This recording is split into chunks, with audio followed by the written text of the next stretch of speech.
আসসালামু আলাইকুম প্রিয় দর্শক, অন্য মঞ্চের আলাপচারিতায় আপনাদের সকলকে আমন্ত্রণ জানাচ্ছি। আওয়ামী লীগের কার্যক্রমের উপর নিষেধাজ্ঞা যে কোনো সময় তুলে নেওয়া হতে পারে। কেউ কেউ অধ্যাপক ইউনূসকে 50 বছর ক্ষমতায় দেখতে চায়। দিনভর এমন বেশ কিছু শিরোনামের খবর আপনাদের চোখে পড়েছে। জিটিও সাংবাদিক মেহেদী হাসানকে নিউ ইয়র্কে বসে দেওয়া অধ্যাপক ইউনূসের একটি সাক্ষাৎকারের বরাতে এসব খবর প্রকাশিত হয়েছে। তবে সেই সাক্ষাৎকারটির পুরো ভার্সনে আরো চমকপ্রদ তথ্য আছে, যেগুলো শুনলে আপনার মধ্যে নতুন চিন্তার উদ্রেক হতে পারে। সেই সাক্ষাৎকারটির পুরো ভার্সন শুনতে পারবেন মেহেদী আনফিল্টার্ড নামে পডকাস্টটিতে, যার জন্য আপনাকে জিটিও সাবস্ক্রাইব করতে হবে। বাংলাদেশের বেশিরভাগ গণমাধ্যমে ছাপা হওয়া তথ্যগুলো মূলত এর প্রিভিউ ভার্সনের অনুবাদ। আমরা পুরো অডিওটি হাতে পেয়েছি। এই সাক্ষাৎকারটিতে শুধু নির্বাচন বা শেখ হাসিনা কিংবা আওয়ামী লীগকে নয়, আরো অনেক বিষয়ে কথা বলেছেন সাংবাদিক মেহেদী হাসান। যেমন কতদিন ক্ষমতায় থাকবেন অধ্যাপক ইউনূস, ভারত বিরোধী মনোভাব, সেনাপ্রধান ও কিংস পার্টি এনসিপি, সংখ্যালঘু নির্যাতন, এমন অনেক বিষয়ে বেশ কাঠখোট্টা প্রশ্ন করেছেন সাংবাদিক মেহেদী হাসান। আমাদের বিশ্লেষণ হলো অধ্যাপক ইউনূস তার জবাবে বেশ কয়েকটি অসত্য ও বিভ্রান্তিকর তথ্য হাজির করেছেন। নির্বাহী আদেশে আওয়ামী লীগকে নিষিদ্ধ করলেও আওয়ামী লীগ কেন নির্বাচন করতে পারবে না তার দায় চাপিয়েছেন নির্বাচন কমিশনের উপর। যুক্তরাষ্ট্রের প্রেসিডেন্ট ট্রাম্পও বাংলাদেশের সংখ্যালঘু নির্যাতন নিয়ে কথা বললেও সংখ্যালঘু নির্যাতনের ঘটনাগুলো স্বীকারই করতে রাজি নন শান্তিতে নোবেল বিজয়ী। করিডোর নিয়ে সেনাপ্রধানের বক্তব্য ঠিক নয় দাবি করেছেন। বলেছেন, নির্বাচন সেনাপ্রধানের উদ্বেগের বিষয় নয়। বরাবরের মতো অনেক অভিযোগকে তিনি ভুয়া খবর বলে উড়িয়ে দিয়েছেন। তবে আমাদের বিশ্লেষণে অধ্যাপক ইউনূসের প্রায় 35 মিনিটের এই সাক্ষাৎকারে 3টি বিষয়ে তার বক্তব্য খুবই তাৎপর্যপূর্ণ। প্রথমত, শেখ হাসিনা ফিরতে পারেন আর তার ফেরার ক্ষেত্রে বাহ্যিক কিছু শক্তি সাহায্য করবে, এমন আতঙ্কে সব সময় চিন্তায় থাকেন অধ্যাপক ইউনূস ও তার সরকার। দ্বিতীয়ত, তার বহুল কাঙ্ক্ষিত এনসিপিকে নিয়ে তিনি এখন আর কথা বলতে চান না। যে দলটি গঠনের জন্য তিনি নিজেই ছাত্রদের পরামর্শ দিয়েছেন, মাত্র কয়েক মাসের ব্যবধানে সেই দল ও দলটির ভবিষ্যৎ নিয়ে মাথা ব্যথা নেই অধ্যাপক ইউনূসের। তৃতীয়ত, অধ্যাপক ইউনূস ফেব্রুয়ারির প্রথমার্ধে নির্বাচন দেওয়ার কথা বারবার বললেও তিনি স্পষ্ট করেছেন ফেব্রুয়ারি নয়, নির্বাচিত সরকার না আসা পর্যন্ত তিনি ক্ষমতায় থাকছেন। বিস্তারিত জানতে চলুন যাওয়া যাক বিশ্লেষণে। সাক্ষাৎকারের শুরুতে উপস্থাপক অধ্যাপক ইউনূসের কাছে সেই দিনটির কথা জানতে চান, যেদিন মানে গত বছরের 5ই আগস্ট, যখন শেখ হাসিনা পদত্যাগ করেন এবং ভারতে চলে যান। তখন অধ্যাপক ইউনূসের প্রতিক্রিয়া কেমন ছিল তা জানতে চান উপস্থাপক। জিজ্ঞেস করেন, ভয়, আশা, ধাক্কা না উত্তেজনা কোনটি তিনি অনুভব করেছিলেন। ডক্টর ইউনূস জানালেন উত্তেজনাই অনুভব করেছিলেন, কারণ তার কাছে এটি ছিল চমৎকার খবর। অধ্যাপক ইউনূস দাবি করেন এটি ছিল অপ্রত্যাশিত খবর। শেখ হাসিনার পতনের আগে কি ঘটেছিল সেসব কিছুই তিনি জানতেন না। উপস্থাপক যখন জিজ্ঞাসা করেন, আপনি একজন অরাজনীতিবিদ, একজন অর্থনীতিবিদ, যিনি তার 80-এর কোঠায়, কেন ছাত্ররা আপনাকে এই অন্তর্বর্তী সরকার প্রধান উপদেষ্টা হিসেবে বেছে নিয়েছিল? সে প্রশ্নের উত্তরের এক পর্যায়ে তিনি দাবি করেন ছাত্রদের সাথে আগে তার কোনো কথোপকথন হয়নি, বরং শেখ হাসিনা চলে যাওয়ার পর 3 দিন ধরে 3 দফা আলোচনার পর তিনি দায়িত্ব নিতে রাজি হয়েছিলেন। দর্শক, এনসিপির আহ্বায়ক নাহিদ ইসলামের বক্তব্য থেকে আমরা ভিন্ন তথ্য পাই। মানবতা বিরোধী অপরাধের ঘটনায় শেখ হাসিনা সহ 3 জনের বিরুদ্ধে দায়ের করা মামলায় আন্তর্জাতিক অপরাধ ট্রাইব্যুনালের জবানবন্দিতে গত 19শে সেপ্টেম্বর নাহিদ ইসলাম আদালতকে জানিয়েছিলেন, গত বছরের 4 আগস্ট নতুন সরকার গঠনের বিষয়ে অধ্যাপক ডক্টর মোহাম্মদ ইউনূসের সঙ্গে আলোচনা করা হয়েছিল। নতুন সরকার প্রধান হিসেবে দায়িত্ব পালনের জন্য তাকে প্রস্তাবও দেওয়া হয়েছিল, আর শেখ হাসিনা পদত্যাগ করেছিলেন 5ই আগস্ট। দর্শক, অধ্যাপক ইউনূস বিদেশি কোনো সংবাদ মাধ্যমে সাক্ষাৎকার দিয়েছেন, আর সেই সাক্ষাৎকারে শেখ হাসিনা, আওয়ামী লীগ ও ভারত নিয়ে প্রশ্ন করা হয়নি এমন ঘটনা বিরল। সাংবাদিক মেহেদী হাসানও এই 3টি বিষয় প্রশ্ন করেছেন। অধ্যাপক ইউনূস মনে করেন না ভারত সরকার শেখ হাসিনাকে ফেরত পাঠাবেন। বলেছেন, যদি তাদের নিজেদের উপর ছেড়ে দেওয়া হয়, যদি তারা স্বাধীনভাবে পছন্দ করতে পারে, তবে সম্ভবত তারা তাকে রেখে দিবে। যদি এমন কোনো আইনি বাধ্যবাধকতার পরিস্থিতি তৈরি হয় যেটা ভারত এড়াতে পারবে না, তখন পরিস্থিতি ভিন্ন হতে পারে। তবে এরপরে তিনি ভারতের উদ্দেশ্যে মিসাইল ছুড়েছেন। বলেছেন, সম্ভবত ভারত আশা করছে শেখ হাসিনা বাংলাদেশে ফিরে আসবেন এবং একজন বিজয়ী নেতা হিসেবে পূর্ণ মহিমায় ফিরবেন। এই প্রসঙ্গে উপস্থাপক নিউ ইয়র্ক টাইমসের একটি রিপোর্টের কথা তুলে ধরেন, যেখানে বলা হয়েছে শেখ হাসিনা আওয়ামী লীগের সাথে ভার্চুয়াল মিটিং করছেন। এ প্রসঙ্গে উপস্থাপকের প্রশ্ন ছিল, এটি কি আপনাকে চিন্তিত করে যে ভারত শেখ হাসিনাকে ফিরিয়ে এনে পুনরায় ক্ষমতায় বসানোর চেষ্টা করবে? এমন প্রশ্নের জবাবে অধ্যাপক ইউনূস বেশ কৌশলী জবাব দেন। বলেন, আমি ঠিক এই শব্দগুলোতে বলবো না, কিন্তু এই সম্ভাবনা আছে যে কিছু বাহ্যিক শক্তি তাকে বাংলাদেশে ফিরে আসার জন্য সমর্থন করবে। এই বাহ্যিক শক্তিগুলো নিয়ে যে তিনি ও তার সরকার সবসময় চিন্তিত থাকেন সেটি অবশ্য অকপটে স্বীকার করেছেন অধ্যাপক ইউনূস। দর্শক, শেখ হাসিনাকে ফেরাতে বাহ্যিক কিছু শক্তি কাজ করছে এবং সেটি নিয়ে অধ্যাপক ইউনূস ও তার সরকার চিন্তিত, এমন বক্তব্য গত 1 বছরে ডক্টর ইউনূসের কোনো সাক্ষাৎকারে পাওয়া যায়নি। শুধু শেখ হাসিনা নয়, হাসিনা আমলের উন্নয়নকেও স্বীকার করতে চান না অধ্যাপক ইউনূস। সাংবাদিক মেহেদী হাসান অন্তর্বর্তী সরকার আমলে অর্থনীতির দুরবস্থার প্রসঙ্গ তুলে ধরেন। জিজ্ঞেস করেন, বাংলাদেশের অর্থনীতি অনেকে বলছেন প্রবৃদ্ধি মন্থর হচ্ছে, হাসিনার অধীনে যতটা ভালো ছিল ততটা ভালো করছে না। অধ্যাপক ইউনূস স্পষ্ট বলেছেন, বাংলাদেশের অর্থনীতিতে হাসিনার অধীনে যে সমস্ত তথ্য পেয়েছেন তা সবই মিথ্যা তৈরি করা। উপস্থাপক পাল্টা প্রশ্ন করেন, এজন্য আপনি বিশ্বাস করেন না যে গত 1 দশক ধরে অর্থনীতির উন্নতি হচ্ছে? অধ্যাপক ইউনূসের সরাসরি জবাব, তিনি বিশ্বাস করেন না। উপস্থাপককেও পরামর্শ দেন যেন তিনিও গ্রহণ না করেন। দর্শক, অধ্যাপক ইউনূসের কথা যদি সত্যি হয় তাহলে ধরে নিতে হবে ওয়ার্ল্ড ব্যাংক, IMF এর মতো আন্তর্জাতিক সংস্থাগুলোর তথ্য মিথ্যা। 2009 সাল থেকে 2024 সালের মধ্যে বাংলাদেশের মাথাপিছু জিডিপির বাড়ার তথ্য জলজল করছে ওয়ার্ল্ড ব্যাংকের ওয়েবসাইটে। শুধু বাড়েনি, ব্যাপক হারে বেড়েছিল। বাংলাদেশ 2015 সালে নিম্ন মধ্যম আয়ের দেশে উন্নীত হয় এবং স্বল্পোন্নত দেশ বা এলডিসির তালিকা থেকে উত্তরণের প্রস্তুতি নিয়েছিল। IMF এর তথ্য অনুযায়ী জিডিপি প্রবৃদ্ধির হার 2023 সালে 5.78%, আর শেখ হাসিনার পতনের পর সেটি হয়ে যায় 4.2%। সাংবাদিক মেহেদী হাসান আওয়ামী লীগের কার্যক্রম নিষিদ্ধ করার বিষয়ে যৌক্তিকতা নিয়ে অধ্যাপক ইউনূসকে প্রশ্ন করেন। তিনি প্রসঙ্গক্রমে অর্থনীতিতে নোবেল বিজয়ী অমর্ত্য সেনের সমালোচনার কথা তুলে ধরেন। দর্শক, গত মার্চে প্রেস ট্রাস্ট অফ ইন্ডিয়া বা PTI কে দেয়া এক সাক্ষাৎকারে অমর্ত্য সেন আওয়ামী লীগকে নিষিদ্ধের ব্যাপারে সতর্ক করে বলেছিলেন, এই ধরনের পদক্ষেপের ফলে অন্যান্য দলগুলো আওয়ামী সরকারকে যে ভুলের জন্য অভিযুক্ত করেছে তার পুনরাবৃত্তি ঘটবে। এর জবাবে অধ্যাপক ইউনূস অমর্ত্য সেনের সমালোচনাটি ভুল বলে মন্তব্য করেছেন।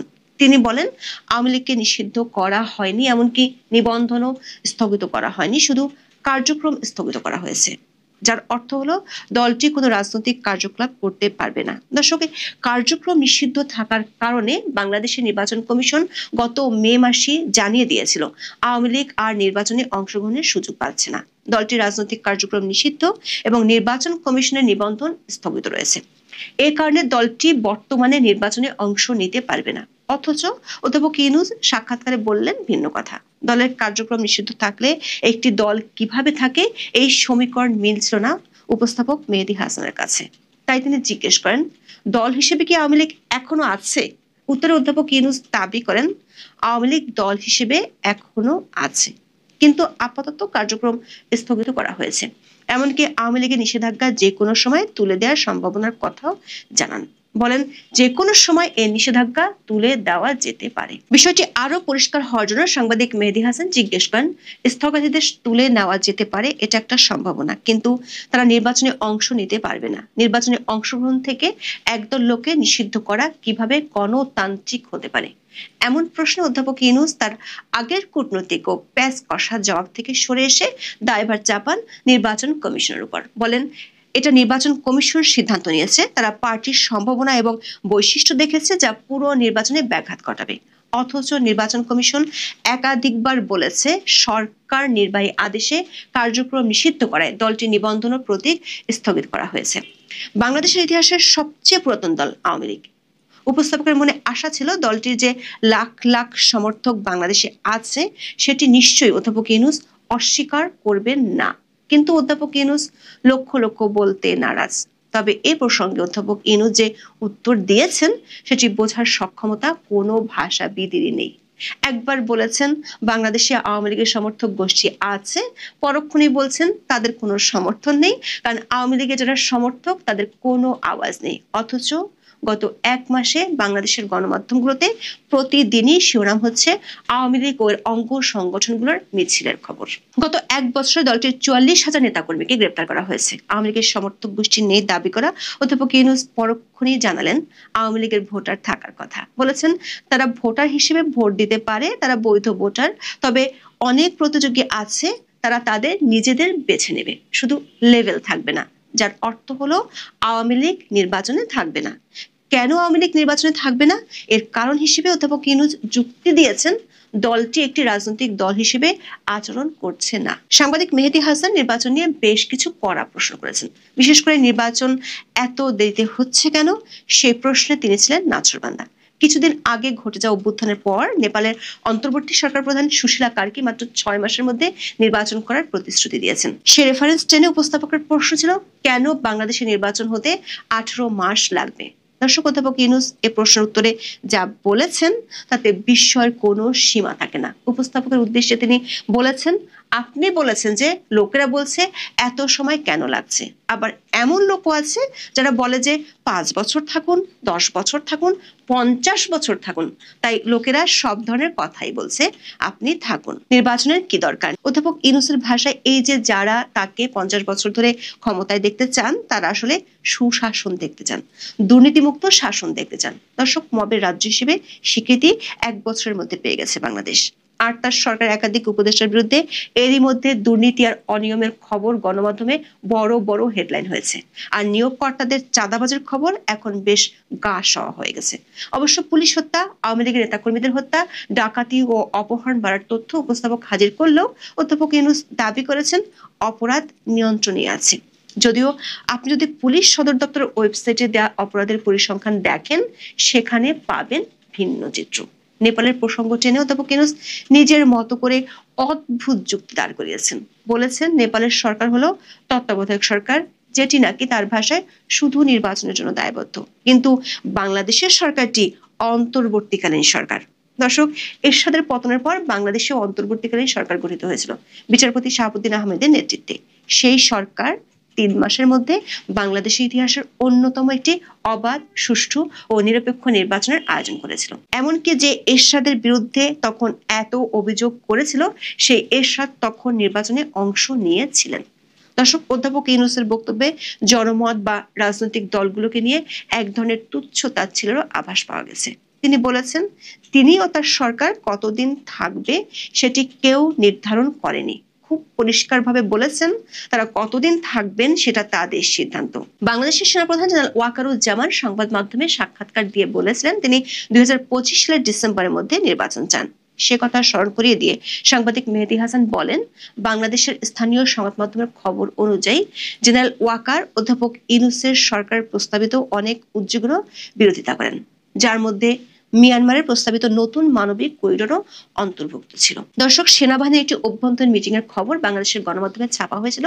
সেখানে বলা হয়েছিল কেবল জনগণের দ্বারা নির্বাচিত একটি রাজনৈতিক সরকারই করিডোরের মতো সিদ্ধান্ত নিতে পারে। এ বিষয়ে অধ্যাপক ইউনূসের মত জানতে চেয়েছিলেন উপস্থাপক, তবে অধ্যাপক ইউনূস এ বিষয়ে বিতর্কে যেতে চাননি। বলেছেন জেনারেল ওয়াকার কি বলতে চেয়েছিলেন তা নিয়ে তিনি উত্তর দিতে পারেন না, তবে করিডোর নিয়ে কোনো আলোচনা হয়নি বলে দাবি করেছেন শান্তিতে নোবেল বিজয়ী অধ্যাপক ইউনূস। বলেছেন করিডোরের কোনো প্রশ্নই নেই, করিডোর নিয়ে কেউ কথা বলেনি, তিনি কোথা থেকে এটা তুলে এনে কথা বলেছেন।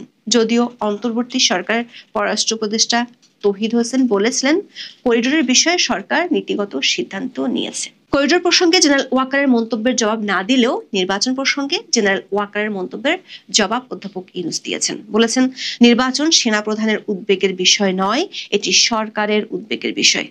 দর্শক, সাক্ষাৎকারটি শুনলে আপনার মনে প্রশ্ন দেখা দিতে পারে, কিংস পার্টি বলে খ্যাত এনসিপি নিয়ে কি অধ্যাপক ইউনূসের মোহ কেটে গেছে? দর্শক, গত জানুয়ারির শেষ দিকে ব্রিটিশ সংবাদ মাধ্যম ফিনান্সিয়াল টাইমসের প্রধান বৈদেশিক বিষয়ক ভাষ্যকার গিডিয়ান রাকমানের উপস্থাপনা একটি পডকাস্টে কথা বলেছিলেন অধ্যাপক ইউনূস, যেটি রাকমান রিভিউতে প্রকাশ হয়। সেই সাক্ষাৎকারে অধ্যাপক ইউনূস দাবি করেছিলেন তিনি ছাত্রদের দল গঠন করতে বলেছিলেন। কিন্তু গত কয়েক মাসে পরিস্থিতি যে পাল্টে গেছে সেটি বোঝা গেল সাংবাদিক মেহেদী হাসানের সাথে অধ্যাপক ইউনূসের কথোপকথনে। নাহিদদের দল ও দলটির ভবিষ্যৎ নিয়ে এখন আর কোনো মন্তব্য করতে চান না 2007 সালে রাজনৈতিক দল গঠনে ব্যর্থ হওয়া অধ্যাপক ইউনূস। উপস্থাপককে বলেছেন এ বিষয়ে তার মন্তব্য করা উচিত নয়, কারণ এটাকে কোনো নির্দিষ্ট রাজনৈতিক দলের পক্ষে কিছু বলা হিসেবে বিবেচনা করা হবে। সেটি হলে তিনি হয়ে যাবেন পক্ষপাত দুষ্ট। এই সময় সাংবাদিক মেহেদী হাসান খোঁচা দিতেও ছাড়েননি, বলেছেন আপনি কেবল আওয়ামী লীগ সম্পর্কে মন্তব্য করতে ইচ্ছুক। সেই খোঁচাটি বুঝতে না পেরে স্বীকার করেছেন বিষয়টি। সাংবাদিক মেহেদী হাসান ঘুরিয়ে পেঁচিয়ে তুলে ধরেন এনসিপি অধ্যাপক ইউনূসের কিংস পার্টি কি না। অবশ্য অধ্যাপক ইউনূস এটাকে পাবলিকের অনুমান বলেই দাবি করেছেন, কিন্তু তারপর যা বলেছেন তাতে বোঝা যায় যমুনার জল বহু দূর গড়িয়েছে। অধ্যাপক ইউনূসের কাছে এনসিপি সেই আগের এনসিপি নেই। নাহিদ, হাসনাত, সার্জিসরা আগের মতো অতটা গুরুত্বপূর্ণ নন। এনসিপি নিয়ে তিনি আর কিছুই বলতে চান না। সাক্ষাৎকারে অন্তর্বর্তী সরকার আমলে বাংলাদেশে হিন্দু ও সংখ্যালঘুদের উপর নির্যাতন নিয়ে প্রশ্ন করা হয় অধ্যাপক ইউনূসকে। উপস্থাপক জানান গত নভেম্বরে বাংলাদেশের প্রায় 30,000 হিন্দু অন্তর্বর্তী সরকারের বিরুদ্ধে তাদের সম্প্রদায়ের উপর হাজার হাজার হামলার অভিযোগ তুলে প্রতিবাদ করতে জড়ো হয়েছিল। ডোনাল্ড ট্রাম্পও সেই সময় মন্তব্য করেছিলেন এবং বাংলাদেশের সহিংসতাকে বর্বর বলে অভিহিত করেছিলেন। এমন তথ্যকে অধ্যাপক ইউনূস ভুয়া বলে উড়িয়ে দিতে চেয়েছিলেন। তখন সাংবাদিক মেহেদী হাসান স্মরণ করিয়ে দেন, এমনকি ডোনাল্ড ট্রাম্পের যে কথা আমি উদ্ধৃত করেছি তারপর আপনি ভুয়া খবর বললেন। উত্তরে অধ্যাপক ইউনূস ডোনাল্ড ট্রাম্পের বাংলাদেশ সম্পর্কে জানার পরিধি নিয়ে সন্দেহ প্রকাশ করেন। অধ্যাপক ইউনূস বরাবরের মতোই বাংলাদেশে হিন্দু বিরোধী সহিংসতাকে হিন্দু মুসলিম দুই প্রতিবেশীর কার্য হিসেবে দেখার চেষ্টা করেছেন। দর্শক, দেশীয় বিদেশি সংবাদ মাধ্যমে অন্তর্বর্তী সরকার আমলে যে হিন্দুদের উপর নির্যাতন বেড়েছে সেটি নিয়ে অসংখ্য প্রতিবেদন প্রকাশিত হয়েছে। 2024 সালের 24শে সেপ্টেম্বর দৈনিক প্রথম আলোতে প্রকাশিত এক প্রতিবেদনে দেখানো হয় গত বছরের 5 থেকে 20 আগস্ট পর্যন্ত হামলায় সংখ্যালঘু সম্প্রদায়ের অন্তত 1800টি ঘরবাড়ি ও ব্যবসা প্রতিষ্ঠান ক্ষতিগ্রস্ত হয়। এমনকি জাতিসংঘের মানবাধিকার কমিশনের যে তদন্ত রিপোর্টের রেফারেন্স সরকার নানা জায়গায় উপস্থাপন করে থাকে সেখানেও হিন্দুদের উপর নির্যাতনের ভয়াবহ চিত্র তুলে ধরা হয়েছে। মার্কিন যুক্তরাষ্ট্রের ফেডারেল সংস্থা কমিশন অন ইন্টারন্যাশনাল রিলিজিয়াস ফ্রিডমের 2025 সালের বার্ষিক প্রতিবেদনে বলা হয়েছে ধর্মীয় সংখ্যালঘুদের উপর ক্রমাগত হামলার মধ্য দিয়ে বাংলাদেশে ধর্মীয় স্বাধীনতার পরিস্থিতির অবনতি হয়েছে। বাংলাদেশের মিডিয়া সাংবাদিকদের এবং বাক স্বাধীনতার উপর দমনপীড়ন চালানোর জন্য সন্ত্রাসবিরোধী আইন ব্যবহার করার জন্য জনগণ অন্তর্বর্তীকালীন সরকারের সমালোচনা করেছে, যারা বলছে বাংলাদেশে বাক স্বাধীনতার ক্ষেত্রে আপনি বিপজ্জনক পথে যাচ্ছেন। উপস্থাপক এমন প্রশ্ন করেন অধ্যাপক ইউনূসকে। অধ্যাপক ইউনূস অবশ্য তার প্রেস সচিবের মতোই দাবি করেছেন তার সরকারের আমলে বাংলাদেশে প্রেস সবচেয়ে স্বাধীন। উপস্থাপক প্রশ্ন রাখেন, তাহলে শেখ হাসিনা যে সন্ত্রাস বিরোধী আইনটির অপব্যবহার করেছিলেন, যা এখন লোকেরা বলছে আপনার সরকারও ব্যবহার করছে, সেটি কেন বাতিল করছেন না? দর্শক, এখানে অধ্যাপক ইউনূস তথ্য বিকৃতির আশ্রয় নিয়েছেন।